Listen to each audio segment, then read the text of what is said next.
먼저 신진욱 중앙대학교 교수는 사회학적인 시각에서 사회 변화의 모습을 조망해주고 코로나19가 어떤 교육적인 함의를 가지는지 이야기해 주실 것입니다. 두 번째로 학교교육 제사의 길로 유명한 전 보스턴 칼리지 앤디 하그리브스 교수는 교육이 변화하는 방향과 학교 교육의 혁신이라는 측면에 대해 성찰의 시간을 주실 것입니다. 세 번째로 홍정민 휴넷 연구소장은 최근 일상화된 온라인 수업과 에듀테크에 대해 전반적인 상황을 일별해 주시고 앞으로의 가능성과 교육의 대응 방안에 대해 말씀해 주실 것입니다. 네 번째로 이재영 공주대 교수는 코로나19 이후 환경과 생태 교육의 방향에 대한 말씀으로 생태 교육의 중요성을 다시 일깨워 주실 것입니다. 마지막으로 김현섭 수업 디자인 연구소장은 코로나19로 인한 교육과정과 수업의 변화와 나아가야 할 방향은 무엇인지 이야기해 주실 것입니다.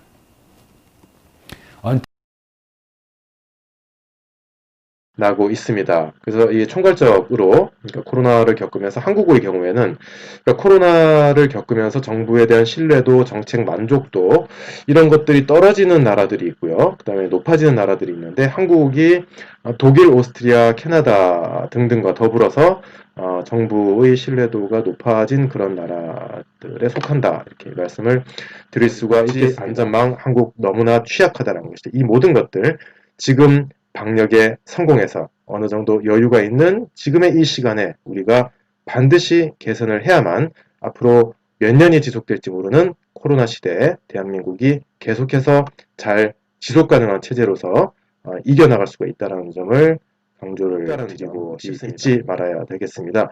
그 다음에 이제 재난은 평등하지 않다라는 점 반드시 기억을 해야 됩니다.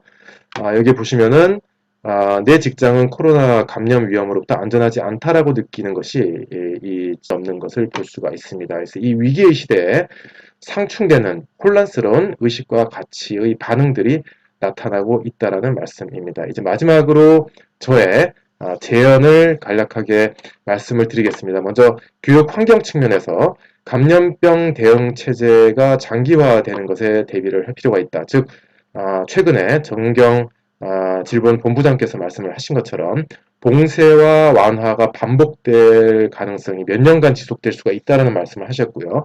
그것에 조응하는 일종의 이중체제 같은 것들을 교육 측면에서도 앞으로 구비해야 되는 것이 아닌가 하는 생각을 합니다. The rest of the world thinks at this particular time. The question is what is coming next? What is at the end of the tunnel? And which way should we turn when we come through it? We've been in a pandemic tragedy, and if we look at the sign taken from one of my hiking trips, this comes from Wales, they argue that we shouldn't really measure ourselves primarily or predominantly by gross domestic product, by how we can increase it so that we can tax more people who earn it through their income. We shouldn't be too obsessed with the performance of one country related to another as the main measure of how effective we are, but rather we should be thinking about quality of life. So South Korea is in some kind of battle or tussle federally and provincially between being in this second way of market standardization, testing, Hagwon's traditional pedagogy, and more humanitarian values about quality of life, about innovation, and about different ways of approaching teaching and learning. And this is also services for everybody, is to reintroduce the testing, is to erode teaching. And as Confucius said, the superior man is the one who understands what is right. We want to avoid being the inferior man or woman who understands what will sell. So let's focus on what's right, on investment, not austerity, on public, universal, free access to technology, on the here and now, and not. 그래서 결국은 이 오프라인과 온라인의 이렇게 풀림 너는처럼 되게 이게 이제 유네스코의 학교 변화 시나리오에서 2008년에 나왔던 건데 결국은 코로나로 인해서 아니면 미래 학교는 이렇게 독립된 학습 시간이랑 계획된 학습 프로젝트 학습만 오프라인에서 하고 독립된 학습 시간은 집이나 학교나 이런 데서 모바일이나 이런 통해서 온라인으로 스스로 학습할 수 있는 이렇게 두 가지가 병행되지 가지 않을까. 저희가 이제 기업 교육적인 시각에서 마이크로러닝과 매크로러닝이라는 이러닝과 오프라인 교육을 어떻게 조화할 거냐라고 하면 매크로러닝은 처음 배웠을 때 되게 중요하다는 거죠. 처음에 일단 체계를 잡아놓고 결국 일상생활에서 러닝도 워크프로나 라이프프로에 적합한 컨텐츠는 바로 이 마이크로러닝이라는 겁니다. 그래서 오레일리의 연구조사 결과도 마찬가지지만 결국은 초보자들한테는 매크로러닝, 이러닝이랑 오프라인 교육이 그리고 점점 성숙이 되면서 갈수록 마이크로러닝이 되게 추천됩니다. 학교도 마찬가지지만 현재는 지금 이러닝, 그러니까 온라인, 웹 플랫폼에 되게 집중하는데 결국은 학생들의 일상생활에 집중하려면 이렇게 학습 계획 상담이라든지 복습, 예습 그리고 수행평가 1:1 전화 상담까지 할 수 있는 어떤 모바일 플랫폼에 되게 집중할 수 있다. 왜냐하면 웹은 결국 PC 앉아야 되지만 모바일은 개인화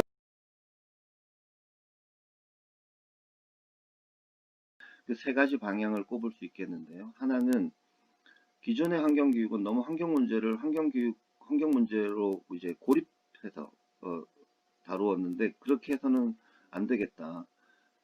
이번에 이제 코로나 사태에서 보듯이 코로나에 걸려서 죽는 사람보다 아마 굶어 죽는 사람이 더 많을 수도 있는 상황이지 않습니까? 그래서 인권 문제, 빈곤, 민주, 다문화, 성, 평등, 평화 이런 문제들을 환경 문제와 함께 묶어서 다루어야만 이 문제를 제대로 이해하고 해결할 수 있다. 그 다음에 지금까지는 개인들에게 분리배출을 열심히 하고 음식물 쓰레기를 덜 남기게 하고 대중교통을 쓰도록 개인적 실천에 초점이 맞춰졌다면 이제 앞서 말씀드린 것처럼 우리 사회의 에너지, 경제, 산업, 교통과 같은 시스템을 변화시키기 위한 방향으로 실천의 방향이 바뀌어야 된다. 또 그런 실천을 할 수 있는 역량을 키워줄 수 있는 교육이어야 되겠다.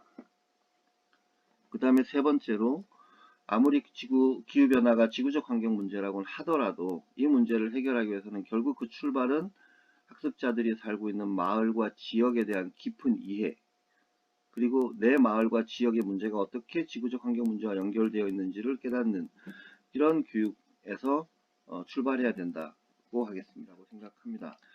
저는 결론적으로 지금 이 환경위기, 기후위기 시대에 지속가능한 생태 문명을 지향하는 국가교육과정을 만들려면 지혜가 아니라 오히려 용기가 필요한 때가 아닌가. 즉 이제 코비드-19를 거치면서 학교가 왜 필요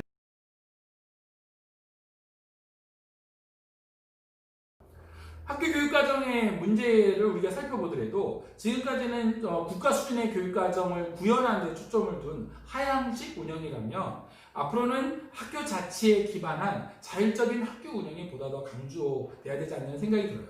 특히 이제 학교 자치는 굉장히 의미가 있는데 단위 학교의 자율성을 극대화하자는 건데 그럴 때 이제 여기서 핵심은 저는 교육과정 자율성이라고 보거든요. 그런데 자율권이 준 만큼 학교 단위 책임 경영들 미래형 수업과 평가의 방향에 대해서 한번 생각을 해본다면 이제 가르침에서 배움으로, 배움에서 익힘으로, 익힘에서 깨침으로 지금 강조점이 전환되어 가고 있는데 어떻게 보면 아이들이 하나를 하면 열을 하는 단계 그래서 스스로 공부할 수 있는 쪽으로 수업 방식이 변화되어 가고 있는 과정들을 우리가 바라봐야 된다고 보고요.